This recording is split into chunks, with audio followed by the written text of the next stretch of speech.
So we have Elsie, I believe, or Elsie. Elsie. Cool. So go ahead and fill me in on Elsie, and it looks like you're referred to us too. Yes, yes. So I live really close to, gosh, what is that park called? Trevor? The one where all of the dogs run around across from the like Mexican restaurant. There's like a little baseball field. Oh yeah. And This park, I think it's called. yeah, I think so too. And so I've been in the neighborhood for about a year, and I've met quite a few people that have their dogs with the training, and it's been something in the back of my mind for a long time. But one of my really close friends, Mike Bessamino, just is getting his dog Rigatoni trained with you guys, and that was kind of a good tip off. I'm like, I think it's time for Elsie as well. So Elsie is a Great Pyrenees. Have you guys worked with any Pyrenees before? Yes. There's a Pyrenees and I mean, I think she's a Pyrenees mix, but there's one around Travis Park that her name is Luna that Jesse worked with. Um, I have not worked with any Pyrenees, but but yeah. Yes. So she's a big girl. I got her when she was 8 weeks old, and like truly her demeanor is incredibly sweet. She's so well natured, like incredibly good instincts with humans, with children particularly, like very gentle, loves small animals, small humans, small dogs. But the one issue that I've been running up against where my training doesn't seem to be sticking is recall, where when she was younger, I would say between 0 and like 7 months old, we would practice with her off leash quite a bit, and noticed as she got older, her instincts were to not come back as when we were calling her. Or like if I take her to a dog park, she will like take her time. She'll walk around the entire border and just like sniff around the entire edge, and then like maybe lay down versus like run around. She's always trying to like look to get out of things. And I know it's in her nature. So I've done a lot more research on like her guardian instincts, and like she's a very sedentary dog. She doesn't need to like run around a lot, but she likes to have a job to do in terms of like guarding. She has a Pomeranian sister dog in the house, and like guarding the family and being with children and families and dogs. But her recall has really impacted my ability to like let her off leash, which I know she would love to play with other dogs. And I definitely don't trust that I could let her off leash and she would come back to me. We've had a few scares in that sense. And I've tried treats, I've tried hot dogs, like really anything to try to instill that sense of like her coming back to me and rewarding that behavior. And she just turned 2 in April. And I would say, like, for the past 6 months, not that I haven't tried, but I've definitely tried less consistently and kind of given up the fact that she won't be an off leash dog. And then Mike was like, "No, I'm going to try this with Rigatoni," and it's, I know our neighbors, they have such beautiful feedback. So I was just really curious if you think, even though it's not particularly in her nature, the goal for me would be able to like take her to a park, let her off leash, let her play, and then know with like security that she would come back to me. So that would be number one for the training. Okay. Anything else I should know about Elise or Elsie? Sorry, Elsie. Anything about Elsie I should know, or any other goals you have with her? I think the other goal would just be leash training. So she kind of has the opposite problem. So she never pulls, but I'm always pulling her like along the the sidewalk, and she has a tendency to get really easily distracted. So like she hears something or she thinks something is a threat, like she goes into her stance very calm, but until she's like watch the squirrel run away or like watch the man cross the street, then I can't move her because she's about 100 pounds. So we just kind of sit together, wait, coax her up, and then the walking is very slow. Yeah. So if that was another thing that we could work on, is just knowing that when we go for walks, if I need her to move quickly with me, what I've been trying to do is to have her check in with me, and I would reinforce that behavior by saying like, Elsie. And whenever she looked at me, I would give her a treat. So when she hears her name, she knows there's a positive reinforcement there, but there's still like that instinct for her to just like, no hay prisa life. Like she's never in a rush. She just wants to hang out and like watch the world go by. And sometimes it's pretty difficult to get her to move. Yeah. Okay. Anything else? Those are definitely my top two. In terms of like bad behavior, she hasn't displayed any aggression or like I truly haven't witnessed any bad behavior with her or with humans or other animals. Maybe just because she's a puppy, so at times when she's meeting someone new, she can have the tendency to jump, and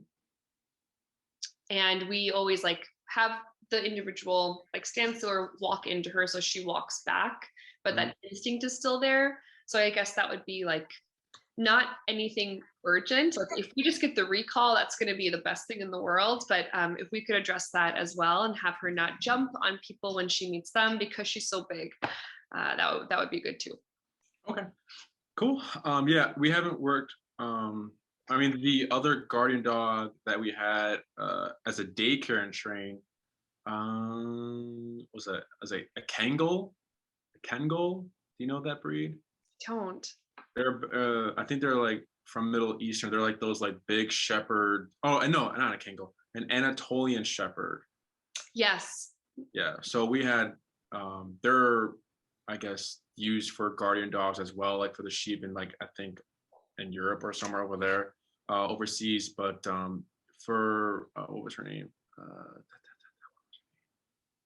Forget her name, but she showed, I think, you know, a lot. She was more stubborn in the beginning, more like, no, I want to do my own thing. And but she came a long way. She's very obedient. She did really well. And there was nothing out of the ordinary with her. You know, with these big guardian dogs, you expect to have. I was expecting to see more like protest behavior, like I don't know. But she was vocal in the beginning, like barking. You know, but then that started to go down. But she never showed any like aggression or anything like towards the handlers or anyone training her. But what else? Cool. And then what do you walk Elsie on currently? Like, do you use a harness or a regular collar, a prong collar? A prong collar. Yeah, we had her on a harness, and then it was just I could not get her to move with that thing. So Yeah. we moved it to a prong collar, and that actually significantly improved the walking experience with her because at times, like if needed, I can always put a little bit of pressure on it, and that gives her the awareness that she needs to move. So Yeah. that's what we walk her with currently. Oh, good. Yeah. So like, you know, there's other, you know, all these equipment or all these like leashes, harnesses, and everything. They're all training tools meant for a reason, right? So harnesses, you know, they wouldn't help in a situation where she's not moving. It'll just make her want to move more away, if anything, because harnesses promote pulling. So like huskies wear harnesses, horses wear harnesses to pull the carriages. Harnesses are used in protection training to create frustration and aggression, right? So if a handler has a dog on a harness for protection training, they pull and release, because if you pull back, they want to go forward. If you pull left, they go right. If you pull right, they go left. If you pull towards you, they want to go back, right? So when we're doing that, it's annoying them. They're trying to go against the pressure because this is negative pressure right here. So when they're doing that protection training, we're pulling back and releasing. And then once we have created enough frustration, we release them and then go and like bite the guy in the suit or whatever. So when you see like the no pull harnesses or easier, I'm not sure what other names they call them, but they're oxymorons because they're used for pulling. So it's a good step forward that you use the prong collar. One, to just have more control, and then sometimes, in most cases, prong collar can not be enough. So I think this is like I think that's what's going on in this situation. It's not enough to kind of get her to like, oh, okay, I need to follow mom. It's more like, fine, I'll follow you, you know, like kind of like catch up or anything like that, you know? Yeah.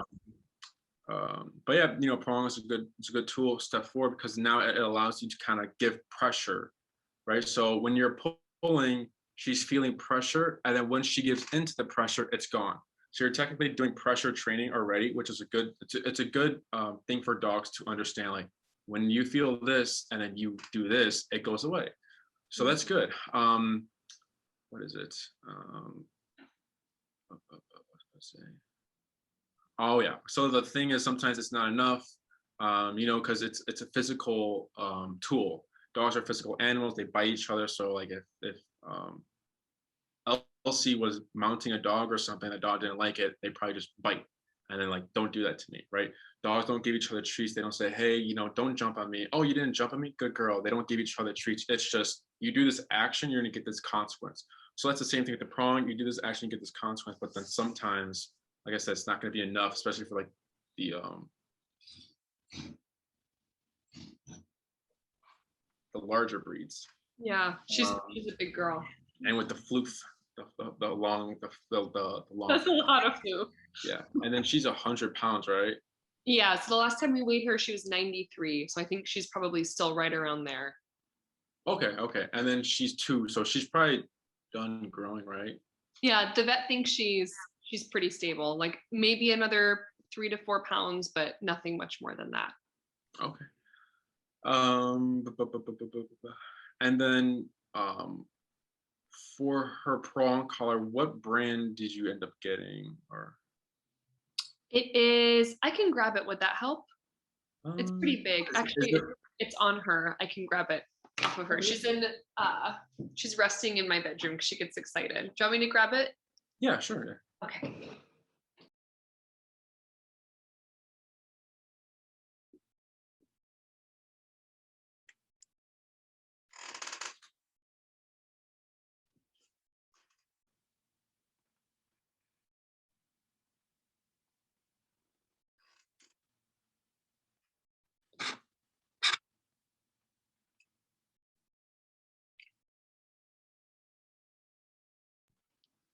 Okay, so it's this one. I don't know what brand it is, but I got it from Petco about a year ago.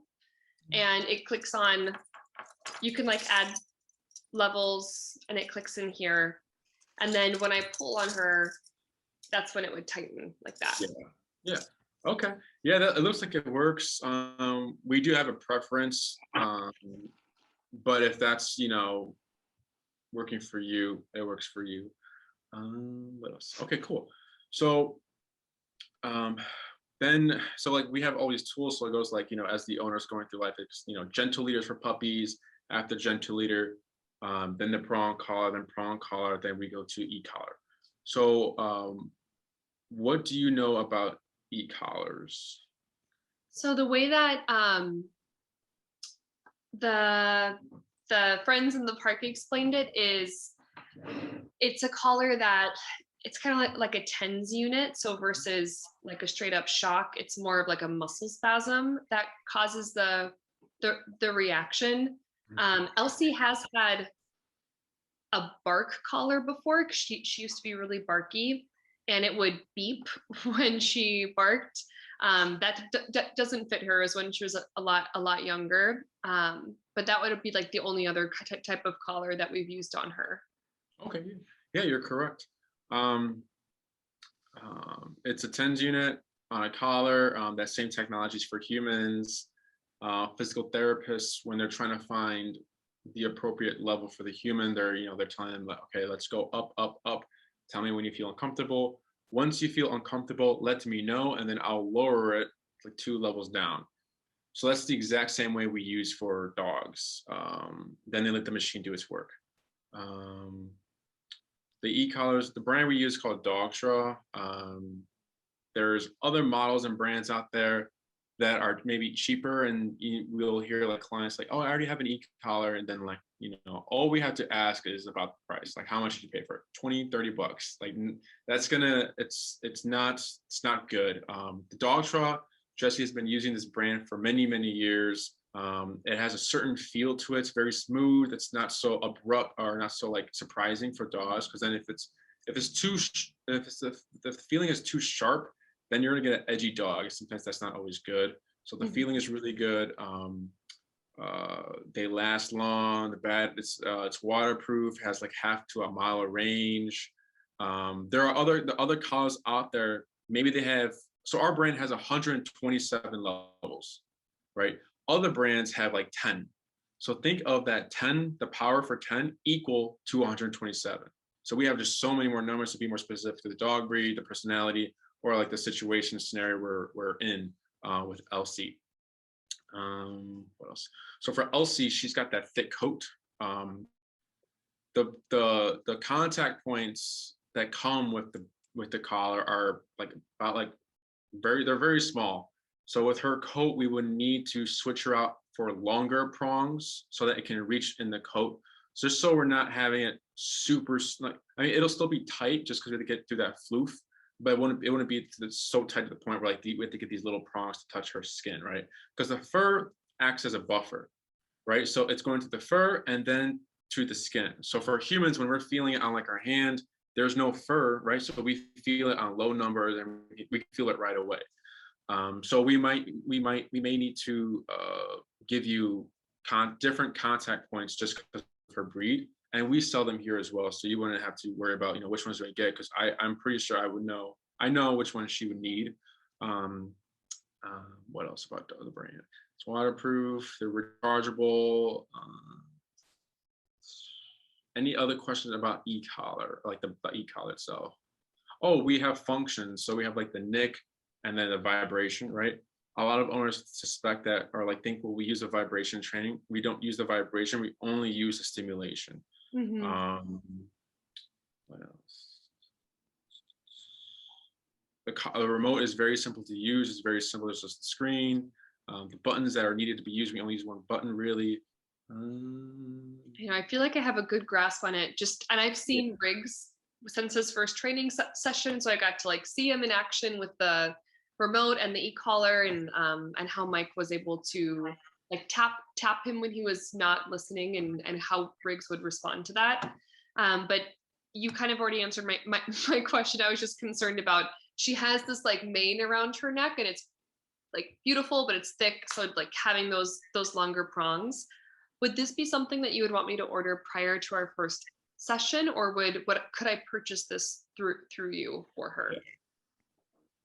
So we sell e-collars and contact points. So if it helps and makes things easier, you can order your e-collar before, right? You can do that, but you wouldn't obviously be using it on Elsie yet until we start training either whatever program we want to go for. But then, like, let's say the first lesson, let's say we're doing in person, the first lesson comes around, I would bring those contact points, we switch them out, and then you just take them home. So that's probably what would happen. What else? But other than that, for Elsie, what I'm thinking is she's more. So is she like flighty? Like has she ever been in a situation where she just wanted to escape or like kind of get away? Only when she thinks we're playing. So I think a good example is like we could be in the backyard and I could have her off leash. And if she's like relaxing, I'm brushing her, we're playing, it's fine. But the moment I think she can sense like when we want to get her inside, and she like goes into this like escape mode, or she starts moving quickly. And then the moment she sees an opening, like she's gone. And she takes it. And it's not that she's always in that mood, but when she is, then it's like she just gets where she wants to go, and there's not a lot that we can do. We've tried to like shake food, like shake her food bowl, and sometimes she'll come back for that, but usually she just runs into a family or another dog and then just lets them pet her until we can catch her. Yeah. Okay. So like maybe I would say like a little skittish, especially if she suspects something, that she could move quickly. But she's a big girl, so she like moves a little bit and then she just tends to rest quickly, which is also good. Yeah. So we might see a little bit of that. So e-collar brings out e-collar's a stressor, right? No one likes getting disciplined. So dogs who have been put in a stressful situation and their stress response tends to be like maybe a little bit of whining or like anxiety, right? So then when we start e-collar training, we might see some anxiety come out, right? E-collar isn't making your dog anxious. Your dog was already anxious. We're just seeing it in response to this discipline, like, the e-collar. So we might see a little bit of flightiness at first with Elsie. So just something I would suspect. Like that stimulation will prompt her to like jump a little bit or like try to run away at It's first. just that she's gonna. So the first response for any dog on e-collar is to get away. I'm feeling this. I don't know what to do. Let me just run away, or let me get away from this. Where I'm feeling it here, they're feeling it here. So like dogs taking pictures, so they see this picture, they're feeling it. Okay, I need to get out of this picture. I need to escape. So that's normal for first time.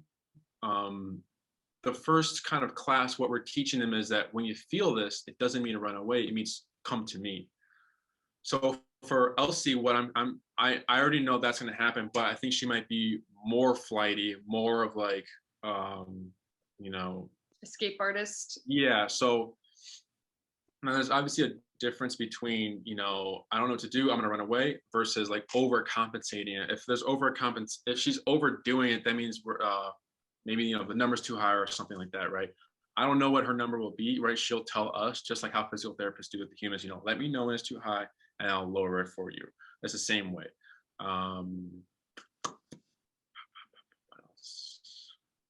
But yeah, that's what I'm expecting, maybe a little bit of that. And then maybe some like resistance, like, she's not going to want to move. Maybe, I see a few things of that. But for Rigatoni, I remember Rigatoni, he just wanted to say hi to everyone. That's what I remember, I think. Yeah. That's how Elsie is too. They're best friends. They love each other a lot. Yeah. So yeah, that's what I expect. But obviously, we don't know till we start, right? E-collar training is supposed to be very flowy.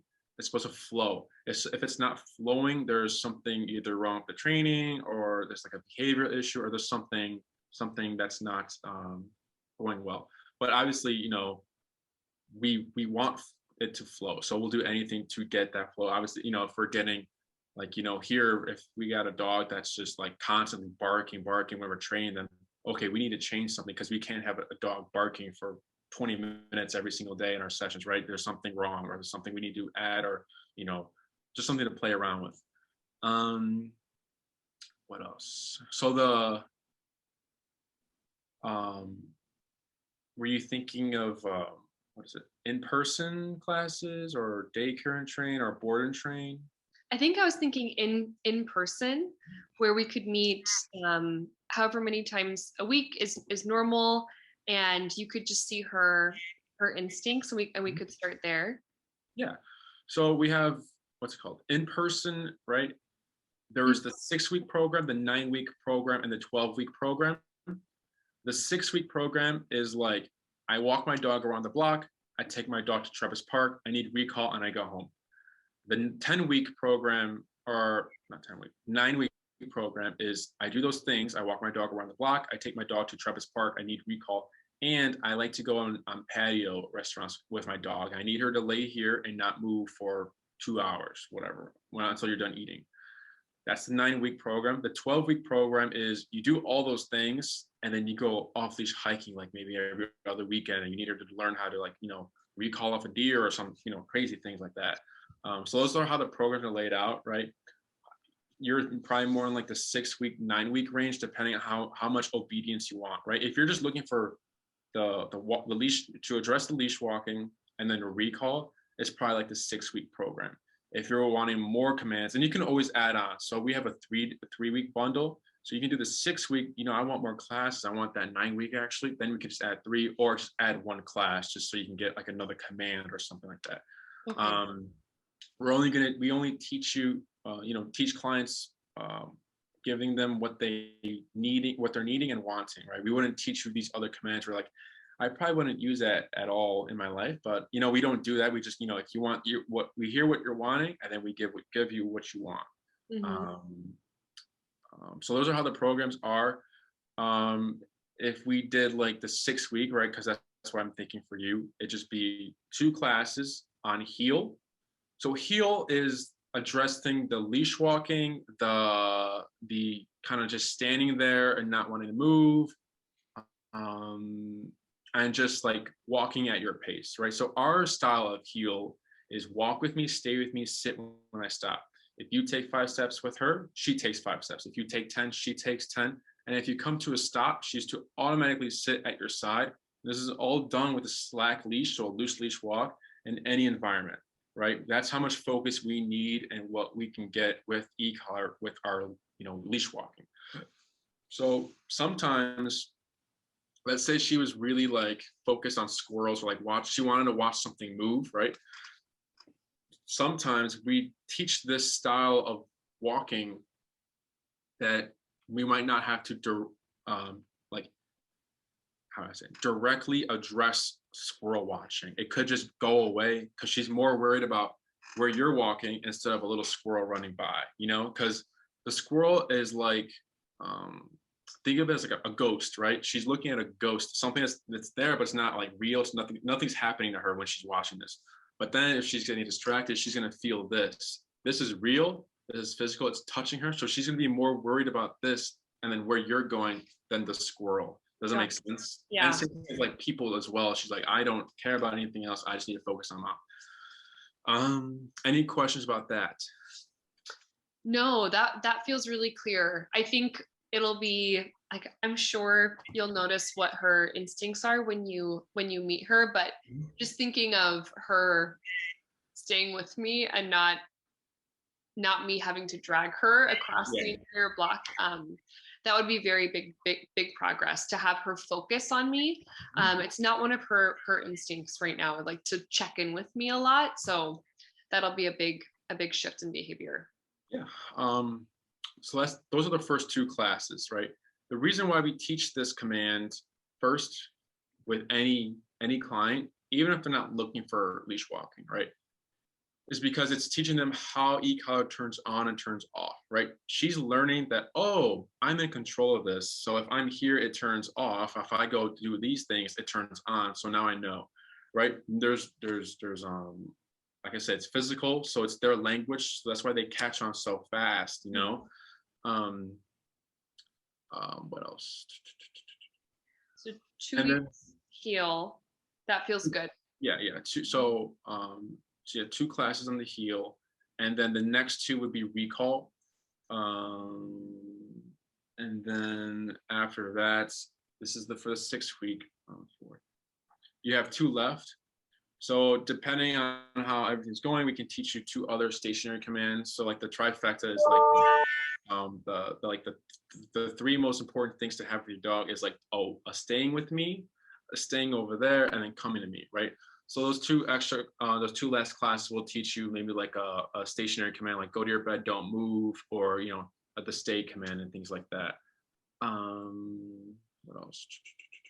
Any questions about the in-person? And this is all, so it's a 6-week program. So let's say, is for example, Sundays, 1 p.m. for an hour. You get 7 Sundays at 1. So that 7th Sunday is an extra one in case it rains or there needs to be a cancellation. You have that slot reserved for you that no one can take away. Once you have used that slot and you need to have another class, you have to wait for more availability after a bit. But yes, for an hour a week, 1 topic at a time, just so we don't overload you with information. We give you time to practice. How does she like the heat? She does not like the heat. No. Okay. Any questions so far? So one would be where you would like to train her. Like that little park is close by, or we could meet you like at Oz Park. I saw that mentioned on the website as well. Or I think what I'm more concerned with is with the recall, that we're in an enclosed space just in case she bolts, so that we don't have to chase her down or worry about her. Yeah, so for the recall, we actually use a 30-foot long leash. So we wouldn't be doing any off-leash recall right off the bat. We would have the long leash. So we haven't had any issues with that yet. with a dog escaping or anything like that by then, because they've already have an understanding of what the e-collar means. But yeah, we're operating at Oz Park. We're meeting all our clients there.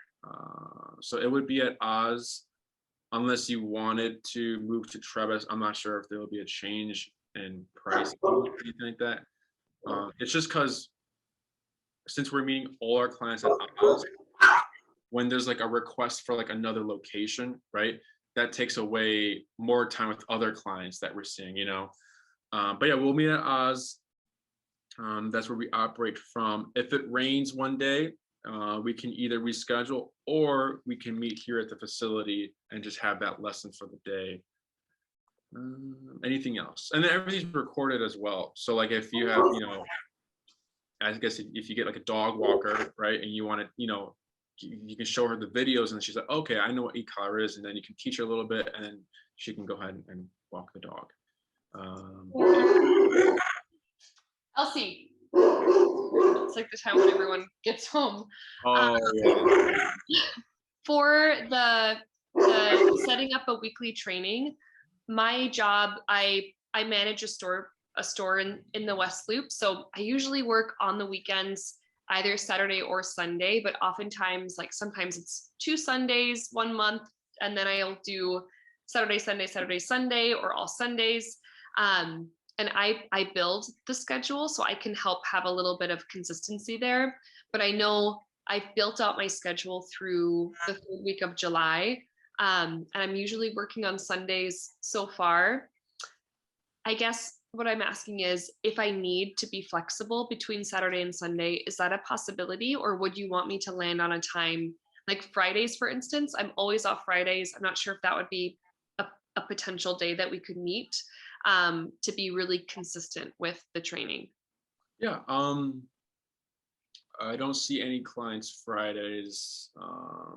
But if you're wanting a class on Friday, because you don't have to train with me. Jesse does most of his clients on the weekdays, I believe. So what I can do is what will happen is you'll send me your availability. And then like I'll see what I can do. If I'm unable to kind of meet your availability, I can ask, you know, see what Jesse's schedule's looking like and seeing if we can put you on his calendar so that he'll see you through the days that I'm not able to see you. Does that make sense? Mm-hmm. But yeah, we work with your availability, and then like we can go from there. But yeah, you know, it's what is it? We're pretty flexible as well with times and everything like that. Okay, that's helpful. And then I guess maybe I'm just curious, but how did you get into this, and how long have you been working with Jesse? Yeah, so I've always been interested in the dog training. I started working with Jesse not last year, but the year before that in the winter. So I already had some knowledge about like e-collars and certain like behavioral issues and stuff like that. I think I had more knowledge about obedience rather than behavior. And I was always watching his mentor, Richard Hines, the Miami Dog Whisperer. I was always watching his videos. I bought a video, like a video from him one time, and I was watching it. And then I saw that, you know, I saw Jesse in the videos and everything. Like he's in a video with like 1 million something views with the German Shepherd, and I saw him, and like I saw him doing like a video of like talking about his experience with Richard. And I was like, oh, and then like he said, like I'm in Chicago. I was like, oh, he's in Chicago. So I gave him a follow on Instagram, and I followed him for like a few months, and then I saw like he was giving a free seminar. I was like, all right, I'll stop by, because back then I was in EMT school. So then I stopped by and I was listening, and then like we just started talking, and then he's like, do you want a job here? I'm like, yeah. So yeah, I just started working there like right away, because it was once I started working as soon as like they opened up the facility. So it was like back when it was like, you know, just a few dogs here and there. But yeah, I've been here ever since, and now I'm helping Jesse out with training other clients and things like that. And then now we're getting super busy, and I'm having to help him. But yeah, that's how I got into it. And yeah. That's so cool. I was just curious. I think it's like one of those things that like you've seen the videos, like the dog whisperer videos, and it's like the secret language. And like as a dog owner now, you just recognize like that is a very special skill.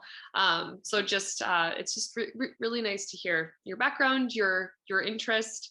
And I think for me personally with Elsie, and like adopting her and like really just wanting to do what's right for this larger breed that I did my research on, and like still now I'm like just running up against her instincts, and I know that they're there. And not getting frustrated with her for not having recall, or like there's no way I would ever throw a ball and she would bring it back to me, like that's just never going to happen. But how to have that sense of like she can still have a full happy life with like being off leash, playing with other dogs, that I won't have to worry about her running away. Like just those small things that I know I'm not able to accomplish on my own. So really looking forward to it for sure. Yeah, it's like humans, like when, parents have a child, like, I understand my child's, needs, and like they're, if they haven't, like when they're going through that stage of attitude, like we understand that, but then like at the end of the day, like when we say something, it needs to be done no matter what. And like it's e-collar allows so much more freedom, and just like you said, gives them the chance of kind of like roaming off. And then once they hear, Elsie come, they know, okay, I gotta go no matter what. So it's safe for the dogs, safe for the humans. And with the positive only, it can get so what's the word, it can get discouraging as you go along, just because it's like the roof for positive only is so low, because else, like, like you've seen, Elsie's looking at a squirrel. You're like, I've got a hot dog. She's thinking, I can get that hot dog later, but this squirrel I cannot see later, right? So they're always going to end up choosing like the squirrel, or like whatever is more interesting at that moment. So that's where like they struggle. It's also unrealistic to kind of always carry food on you for every single, all the time with Elsie. And like, there's other trainers out there who are only positive only, and they think that positive is like the only way, which is not true. I mean, if anything, it's going to take you years and years to kind of actually get her to like, okay, this, to get into her head with the food. Right. But like I said, dogs are physical animals. They give consequence. They don't give each other treats. They don't neuter. They don't spay each other. They don't do any of these things that humans do. They just live. And like, one dog could be like the dominant thing. Like, a dog can be dominant with food, but then like with like play or something, or like or like maybe like in the home, like the territorial, maybe they're not dominant. There's different for dogs. Like humans, like, there's someone who's dominant and smarter with dog training, and then you have maybe the client who's smarter with, I don't know, maybe building homes or something. Like they're different. They don't connect. So for everyone to able to like live with each other, they were dominant in different areas. It's not just like this breed is dominant. It's like, well, that doesn't make any sense, because how does that breed coexist with each other? How do they live in like the packs and everything like that? Mm-hmm. Yeah. Any other questions about the training program or anything about e-collar? No, I think just next steps with like how to purchase the collar, and then I know you mentioned me sending you my availability. We can kind of start there to see when we could get her started. Yeah. So real quick, before we get into that, there are some other questions that a lot of clients ask that I like to let clients know. So when we finish training, right, does the e-collar come off, or is it going to be on all the time, or like, is it on the home, is it on the walks? When does it come off? So the e-collar is on when you need it. So if you're going to go for a walk with Elsie, it's going to be on always, even after training, right? Because we can't predict what's going to happen on this walk. So if we're walking with Elsie, and let's say we're on a busy street and like a car crash happens, we're caught off guard, Elsie's caught off guard, and maybe she's like, I'm out of here. And then boom, we've had owners be pulled to the ground and get like a bruised face, or like they just pull them off the hand, they're just gone. So when dogs are in that mode, which is what we call flight mode, when dogs are in flight mode, they're thinking kill or be killed. So Elsie come or any food will not bring her back when she's running away for her life, right? Like I said, kill or be killed. Nothing's going to bring her back. So the only tool that will bring her back is the e-collar, right? We need power to override the brain and get her out and snap her out of that flight mode. Like, hey, you got to come back, right? So just for those reasons, it's on. Or let's say like the prong collar falls apart one day, and because that happens here and there, you have the e-collar there to help her. In the home, let's say Elsie is an angel, right? You don't need the e-collar. Let's say you're gonna have guests come over, and Elsie's gonna be, very jumpy and excited, right? So 30 minutes prior, you'd collar her up. Guests walk in, you address whatever that is needing to be addressed, and then after that, if you find that for the rest of the night she's kind of settled and she's just minding her own business, and then when she does interact with guests, it's more respectful, then you can take the e-collar off and just let her, hang out. Does that make sense? It does, 100%. Yeah. Another quick question they have. What was it? Another one. Oh, how come when I take the e-collar off, why does Elsie go back to jumping my guests? Or why does she, why is it when it's on, she's respectful, but when I take it off, she goes back to being excited and like too much? It's called opportunistic behavior. So the example we like to use for like, humans is if we're driving on the highway and usually no one goes to speed limit. I don't go to speed limit, right? But once we see squad cars or like a cop car parked in the corner, everyone tends to slow down. Once we're pretty far away from the squad car, we go back to, I don't know, 80 miles per hour, whatever we're going. Opportunistic behavior. If we know we can get away with something, we're going to get away with it. So it's just a nature thing. It has nothing to do with the training. It has nothing to do with the e-collar. It has nothing to do with the way you're practicing at home. It's just nature. She has recognized that. Jessie likes to call the e-collar a cop on a collar. She has recognized that the cop on a collar is only a cop when it's on her, right? But when it's away, the cop has been gone. It's I passed the cop, right? And we'll give you other tools, like in the home, to kind of not tools to use so that you're not so reliant on the e-collar if you need to correct like a behavior like the barking at the window or anything like that. Mm-hmm. Does it make sense? Absolutely, yeah. What else am I missing? Yeah, so after this consultation, I'll send you a follow-up email. The programs we talked about with the prices, the e-collar I recommend for Elsie, and a link to Amazon so that you can order it. Or if you want to purchase from us, you can purchase it through us as well. Same price. We give you 30 days. Within those 30 days, if you have like a malfunction or something is wrong, you give it back to us. We go through Doctor, get it fixed, and then we borrow you a collar. After the 30 days, you would have to contact Doctor and kind of fix it yourself. Sure. And then we also sell like the contact points, like I said before. So I'll send you either the link to that if you want to go order it yourself, or like I said before, you can purchase it through us. Then I'll also be sending you a agreement form that needs to be signed. Once that is signed, you'll send me your availability, and then we can go to after the form is signed, we can go into booking and billing, the billing process. What else? I think that's all that will be in the email. Any other questions? No, I feel like I had really good insight because like my best friend, like Mike, is doing it with Riggs, and I've been at the park for a while with all of the dogs. I always see them, and I'm like, one day Elsie, you're gonna be there.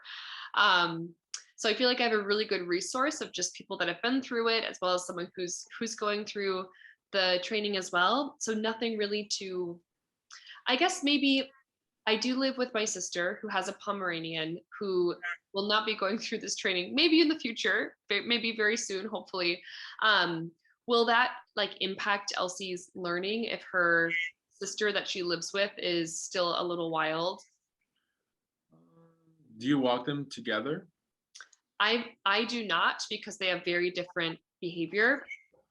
Like for instance, Peaches, she was also adopted. It's like super reactive, barks at squirrels, people, dogs, like, but in a very like aggressive way. And sometimes when Peaches is barking, Elsie will start barking as well to kind of like protect or like be part of the action. And then it's too much for me to hold on to both of them. So I don't walk them together anymore, but they do live together. Yeah, I think them living together won't be an issue. Obviously, if Peaches sees something out the window and she barks, Elsie might be getting up like, oh, what's that? And then she might go and bark. Right? Yeah. But if you keep it how it is, kind of walk them separately, because again, Peaches might be easier to handle because it's a Pomeranian if she tends to bark, right? But if she's barking and if she's going to set off Elsie, that's where it's going to get a little difficult. I think my sister's definitely thinking about it as well. I think Peaches would highly benefit from professional training. Do the e-collars come in a small enough size for Pomeranians? Yes. Okay, that's great news. Well, so yeah, the e-collar that Elsie would be getting is like kind of like the big girl collar, which is the collar we're going to be using for like most dogs anyways, just because it gives a certain feeling that we like, and it's smooth, and we're seeing really good results with this collar, with this model. So that's like, they go by weight, right? If you go on the dog show website, you'll see this collar is for 70 pounds and over, or this one's for 30 pounds and under. Mm-hmm. We don't go by the weight, we go by the breed and the behavior, or like the issue we're dealing with, right? So pit bulls technically would be on a smaller model than the one Elsie would be on, right? But since pit bulls are an intense breed, they need that power, right? So the collar they recommend for pit bulls wouldn't work for a lot of our pitties that have the behavioral issues. Mm-hmm. If a pitty is just, like even the Goldens, they're on the same collar that your Elsie's gonna get, because they're so happy-go-lucky that they don't perceive threat sometimes at all. Like they don't understand discipline. There's like, well, I'm humans here. I'm happy, So we kind of need a break to the brain to kind of like, hey, you need to settle down, Yeah. So for the Pomeranian, small dogs, there are little collars for them. They're not gonna, Peaches won't have like a big old box here. It'll be small, and it'll probably be hidden under her fur, honestly. Yeah, but yeah, you can. There's models out there for her. What's it called? I will let her know, because that was her big question. I was like, I bet they deal with Pomeranians. If there's other Pomeranians like Peaches out there, then yeah, and we've been getting a lot of smaller dogs recently as well. And then a lot of been, I remember a lot of it, it's called the 280C, and a lot of them just they've been ordering the 280C. But other than that, and then age doesn't matter as well. So right now there was a daycare trainer, his name's Elio.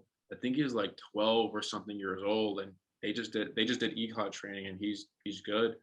And then we start e-collar training once the puppies reach 6 months. The brain has developed enough for it to understand what pressure is and have it go more smoothly. Anything younger than that can be done, but it's more nuanced, and it's for like trainers to kind of do it, not for like an owner type thing. Yeah. Also, by 6 months, Jesse likes to say that's when like the owner has been annoyed enough to kind of like, fine, I'll do the e-collar training. Cool. Any questions? No. Cool. So if anything pops up, feel free to email me. Other than that, be a lookout. Keep an eye out for that follow-up email. Should be sent out either tomorrow or tonight. What else? Am I missing anything? And then you can keep the prong collar, because it provides control for handling. Mm-hmm. So like if you turn the corner and there's like, I don't know, something there, you have at least a leash, because sometimes you might not be quick enough to like fidget with the remote. You have that quick prong to kind of help yourself in that situation, especially when you have a big dog like that. So you can keep the prong. I'm trying to think if there's anything else. Definitely, I'll send you the link anyways, but you're gonna want to get a 30-foot long leash off Amazon. It's a regular nylon leash for recall. And then other than that, I think that is all. Yeah, so I'll send you the 6 week and the 9 week, and then you'll let me know which one you want to go for. Again, the 9 week is just more obedience, more commands to kind of help, if you want to take her to the restaurant or things like that. Anything else? I feel good. All right. It was very nice speaking with you. Looking forward to meeting Elsie. And then, like I said, if anything pops up, let me know. Other than that, keep an eye out for that follow-up email. Sounds good. Thank you so much for your time. I've been looking forward to this for a few months, so it feels good to finally be step one complete. Of course. Awesome. All right. Nice meeting you. You too. Bye. All right. Bye.